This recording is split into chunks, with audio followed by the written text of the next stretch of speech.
Janggal tinggal berangkat nada dicoret dari paskibraka muncul nama lain. Siswi SMA Negeri 8 Kota Ternate Nanda Maulidia yang dinyatakan lolos seleksi nasional calon paskibraka mewakili Provinsi Maluku Utara batal berangkat ke Jakarta.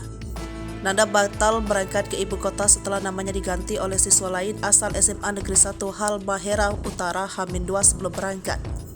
Informasi batalnya Nanda mewakili provinsi menjadi paskibraka di tingkat nasional meski lolos seleksi itu beredar di media sosial setelah akun Twitter ini mengunggah sebuah utas pada Minggu 16 Juli 2023. Isi utas tersebut adalah Nanda dinyatakan lolos sebagai paskibraka tetapi ia baru diberi informasi tidak jadi ke Jakarta H-2 sebelum berangkat.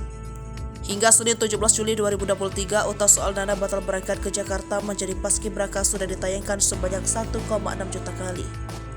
Wakil Kepala Sekolah Bidang Kehumasan SMA Negeri 8 Kota Ternate, Sri Harigianti buka suara soal pembatalan Nanda sebagai paskibraka nasional mewakili Maluku Utara. Ia mengatakan bahwa Nanda merasa down, menangis, kecewa, bahkan mengalami trauma setelah mengetahui dirinya batal berangkat ke Jakarta. Ia mengatakan pihak sekolah sebenarnya sudah merasa bangga atas penunjukan Nanda sebagai paskibraka. Namun pembatalan tersebut membuat pihaknya kecewa. Sri memberikan beberapa kejanggalan di balik pembatalan Nanda sebagai paskibraka. Pertama, siswinya masih diminta melakukan medical check up padahal sudah dinyatakan layak oleh dokter.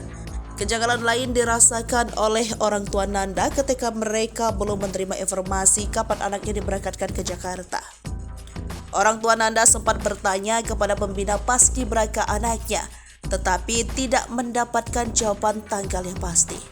Akhirnya melalui pesan WhatsApp yang diterima orang tua Nanda, berbunyi bahwa anaknya batal berangkat karena matanya minus 6/24.